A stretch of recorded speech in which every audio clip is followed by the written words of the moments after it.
Now अब हम यहाँ पे डिस्कस करते हैं एग्जांपल नंबर 10 और एग्जांपल नंबर 10 में जो है पार्ट नंबर फर्स्ट आज हम यहाँ पे डिस्कस करेंगे। और यहाँ पे है example 10, find the following integrals.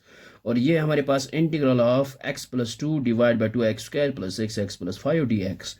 तो सोल्यूशन में हम यहाँ पे सबसे पहले हम यहाँ पे लेते हैं न्यूमरेटर में जो है ये x plus 2 which is equal to A times D by D X. आप यानी डिफ्रेंशिएट करेंगे जो डिनोमिनेटर में फंक्शन है 2x² प्लस है 6x प्लस आएगा यहाँ पे 5 और प्लस आएगा यहाँ पे b। So which is equal ये आएगा a एज इट इज़ और डिफ्रेंशिएट करेंगे इस फंक्शन को तो ये आएगा यहाँ पे 2 इंटू 2 ये आएगा 4x plus 6 as it is और डिफ्रेंशिएटिंग x को करेंगे विद रेस्पेक्ट x तो आएगा 1 और 5 को आएगा 0 और प्लस आएगा यहाँ पे b। सो यहाँ पे है x plus 2 as it is. ना अब हम यहाँ पे क्या करेंगे ये जो a है इसको यहाँ पे मल्टीप्लाई करते हैं। सो ये आएगा 4ax प्लस आएगा यहाँ पे 6a और प्लस आएगा यहाँ पे b। नाउ अब हम यहाँ पे क्या करेंगे equating coefficient of x and constants.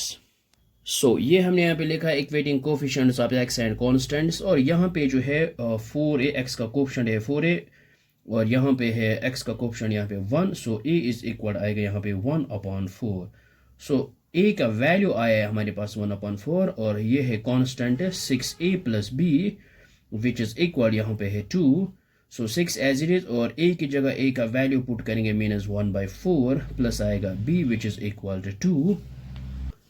सो यहाँ पे क्या आएगा 2 इंटू 2 आएगा 4 2 इंटू 3 आएगा 6। सो ये आएगा हमारे पास 3 divide by 2 plus b which is equal to 2।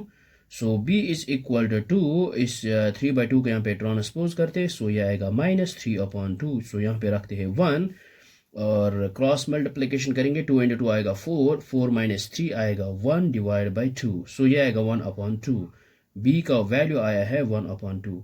Now अब हम यहाँ पे values of A and B use करेंगे। इसको यहाँ पे रखते इक्वेशन फर्स्ट और इसके बाद हम यहाँ पे इंटीग्रेटिंग ऑन बोथ साइड्स करेंगे।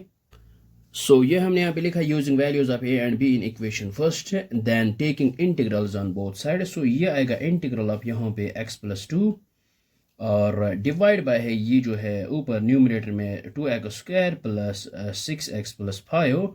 सो यहाँ पे आएगा dx which is equal to यहाँ पे a की जगह a का वैल्यू पुट करेंगे 1/4 फिर है इंटीग्रल ये आएगा यहाँ पे 4x प्लस 6 और डिवाइड बाय आएगा ये 2x² प्लस आएगा यहाँ पे 6x प्लस 5 और dx साथ में प्लस b की जगह b का वैल्यू पुट करेंगे 1/2 फिर है इंटीग्रल ये आएगा dx divided by 2x² plus 6x plus 5।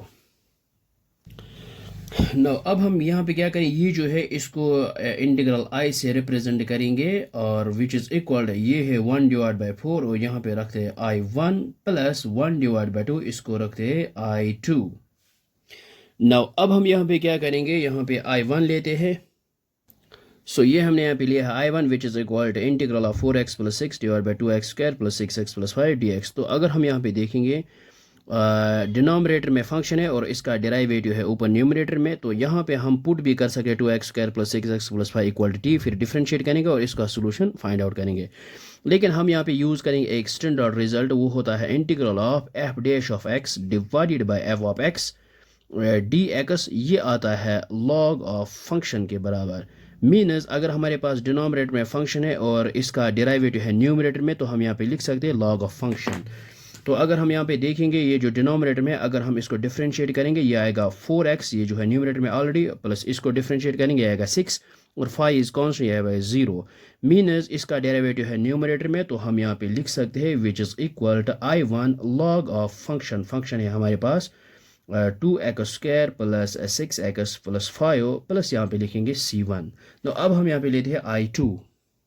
सो ये हमारे पास है i2 integral of dx divide by 2x² plus 6x plus 5। तो सबसे पहले यहाँ पे 2 को बाहर निकालते हैं 1/2 integral of dx divide by यहाँ पे आएगा ये x² तो यहाँ पे आएगा ये 3x तो यहाँ से बाहर नहीं आएगा तो हम यहाँ पे लिख सकते हैं 5/2 so which is equal to so ये आएगा 1/2 integral dx divide by x² plus 3x as it is. और यहाँ पे अब यहाँ कंप्लीट द स्क्वायर करेंगे हम यहाँ पे ऐड एंड सब्ट्रैक्ट करेंगे 1/2 इंटू कोफिशिएंट ऑफ x जो है वो है 3 का होल स्क्वायर मीनस हम यहाँ पे 3 1 3 divide by 2 add and subtract करेंगे का होल स्क्वायर मीनस यहाँ पे 3 डिवाइड बाई 2 का होल स्क्वायर ऐड करेंगे तो सब्ट्रैक्ट करेंगे 3/2 का होल स्क्वायर और लास्ट पे है 5/2 dx, ये है dx ऊपर।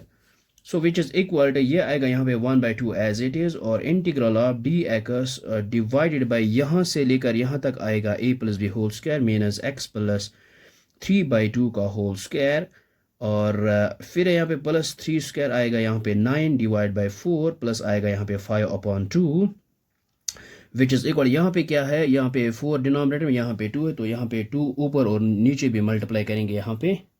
सो ये आएगा 1/2 integral of dx divide by और यहाँ पे जो है जब हम इसको मल्टीप्लाई 2 करेंगे ऊपर भी नीचे भी, ये आएगा डिनोमिनेटर में 4 सैम यहाँ पे भी और 5 × 2 आएगा 10 10 - 9 सो ये आएगा यहाँ पे +1 और डिनोमिनेटर में आएगा 4 so which is equal to so ये आएगा 1/2 integral dx divide by x plus 3/2 का whole square as it is plus ये जो है 1/4 हम यहाँ पे लिख सकते हैं 1/2 का होल स्क्वायर।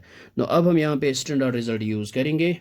सो ये स्टैंडर्ड रिजल्ट यहाँ पे यूज़ करेंगे। We know that integral dx divide by x square plus a square ये आता है बराबर 1/a tan inverse x by a। So ये जो है I2 which is equal 1/2 as it is into यहाँ पे जो है ये आएगा 1/a और 1 डिवाइड बाई a की जगह यहाँ पे यूज़ करेंगे 1/2 और फिर है यहाँ पे tan इनवर्स ऑफ x और x की जगह यहाँ पे रिप्लेस करेंगे x प्लस 3/2 तो ये आएगा x प्लस 3/2 डिवाइड बाई आएगा a है यहाँ पे 1/2 सो प्लस आएगा यहाँ पे C2 और यहाँ पे जो है ये 1/2 यहाँ पे कैंसिल आउट हो जाएगा और ये हमारे पास आएगा I2 which is equal to यहाँ पे आएगा ये tan इनवर्स ऑफ और इसको यहाँ पे क्रॉस मल्टीप्लिकेशन करेंगे, ये आएगा 2x प्लस 3 और यहाँ पे नीचे 2 आएगा और ये है फिर होल और 1/2 2 and 2 गेट्स कैंसल्ड सो इसको यहाँ पे नहीं लिखेंगे सो प्लस आएगा यहाँ पे C2 so this is the required integral of I2। No अब हम यहाँ पे लेते हैं i is equal 1/4 I1 plus 1/2 I2 ये जो ऑलरेडी फाइंड आउट लिखा था हमने।